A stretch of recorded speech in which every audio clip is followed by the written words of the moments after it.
So they want to kneel, but they want to choose what lighting they're in. Straight off a red eye from Bali and into the studio to see clients. Wouldn't have it any other way. So welcome back to Tasha's vlog. So this week what I wanted to talk about was topping from the bottom. This is one of the most controversial things in kink. It's often used as a negative. Generally, someone saying, oh, they were topping from the bottom, it's probably a complaint. But I want to talk about why someone would actually top from the bottom. And it's not always what you think, and you as the dominant might be doing some of the mistakes that I mentioned. So first off, what is topping from the bottom? I think there's a very fine line between the mistakes and reasons why people top from the bottom and actually topping from the bottom. So the kind of definition is when the submissive directs, steers, or kind of takes control of the scene, and so it's kind of stepping into that dominant role instead of the submissive one. And they can do this through either demanding it, they could do it through micromanaging, through coercion, through manipulation. They can do it in a myriad of ways, but it is basically the submissive stepping into the dominant role. Before we go into the reasons why people might be topping from the bottom, I just want to say that using a safe word is not topping from the bottom. Negotiation is not topping from the bottom. Saying no is not topping from the bottom. Telling someone what you need or want is not topping from the bottom.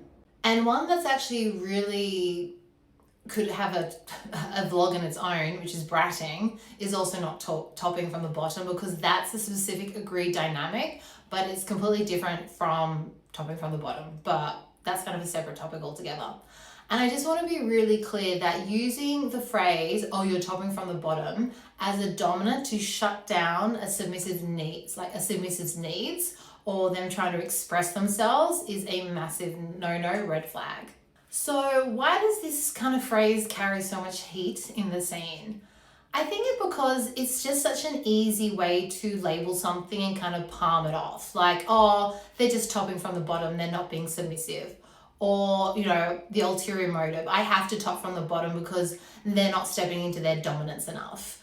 And I think that's where we get this controversy coming up. It's just such an easy way to blanket statement something. But I think the important thing is actually looking underneath, looking at why someone might be topping from the bottom, or looking at why someone's letting someone top from the bottom. I think that's where I teach, that's what we need to be discussing, and that's what we need to be looking at, because I think the phrase has allowed us to just kind of palm off what's really going on.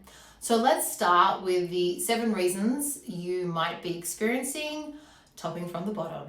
So the first one that I see is trust. They don't trust you, or maybe they just don't trust you yet. To surrender, trust and safety are non-negotiables.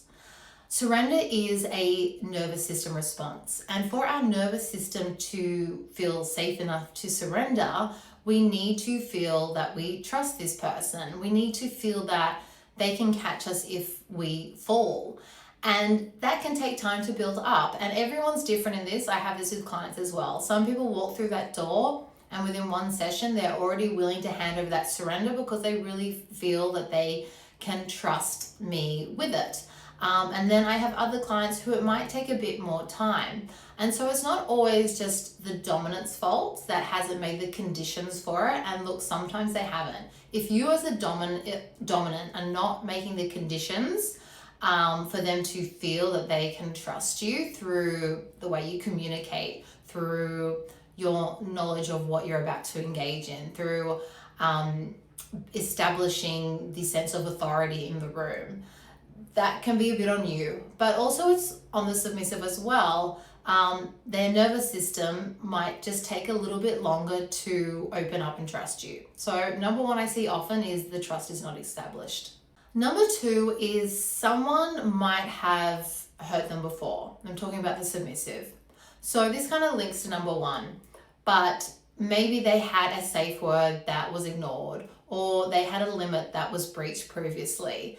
And that just has flagged to them to be a little bit more hyper vigilant when they play. So then kind of like maybe double checking things before they actually happen is just a response to them trying to prevent themselves being hurt again. So if that's one you're playing with, it's really important that you guys have in negotiation, you disclose that kind of information. Look, I might just during the scene, like kind of double check things. I'm not defying your dominance.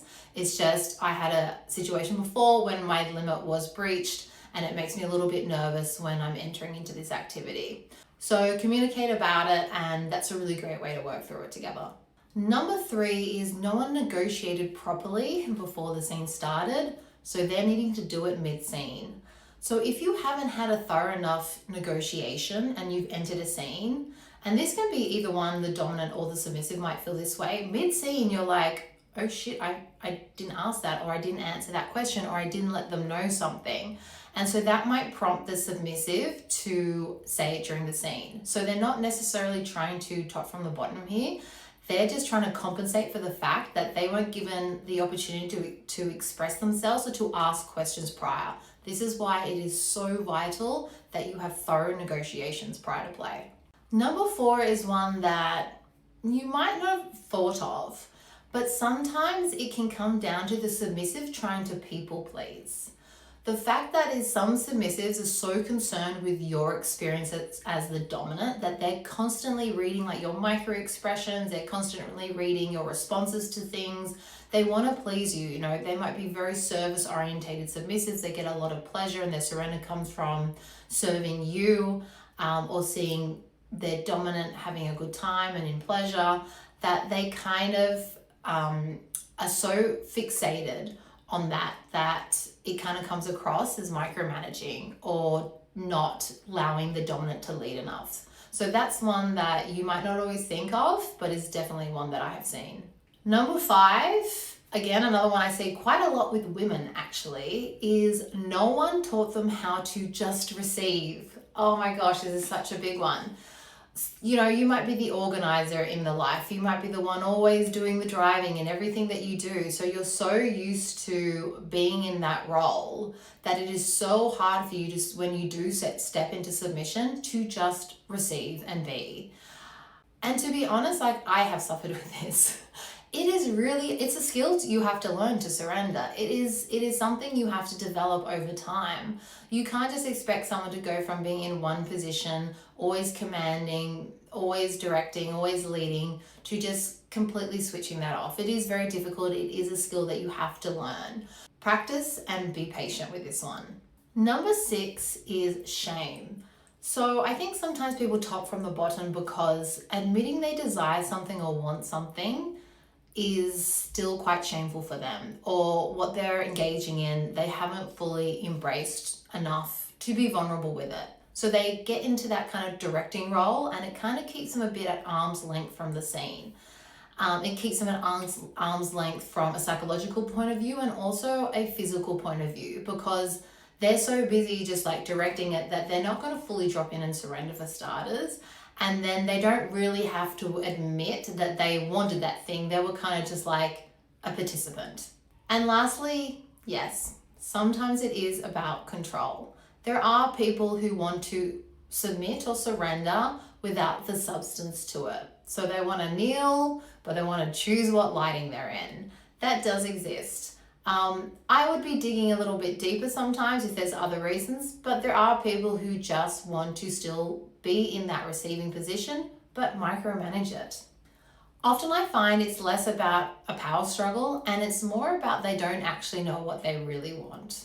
But as a dominant, I think it's really important that before we just go labeling someone, as someone who tops from the bottom, we do a little bit of an audit. Maybe we audit ourselves. Was I grounded before the scene? Did I do a thorough enough negotiation? Have I really laid the foundations of safety and trust enough for this person to feel that they can actually surrender with me and give over that control? Have I ever ignored a safe word with them? Have I given them a reason not to trust me? Did I push their limits? Have I not asked them enough questions for them to feel that they can express themselves to me? I think topping from the bottom is often more of a signal rather than a diagnosis. And I think the trick is really to look what's underneath. I always say that surrender is a gift. So for someone to surrender, they really need to feel that you are someone that they can surrender to. And that comes through trust and safety as fundamental core layers to the dynamic that you're building. I hope everyone's having a lovely week and see you next time. Stay kinky.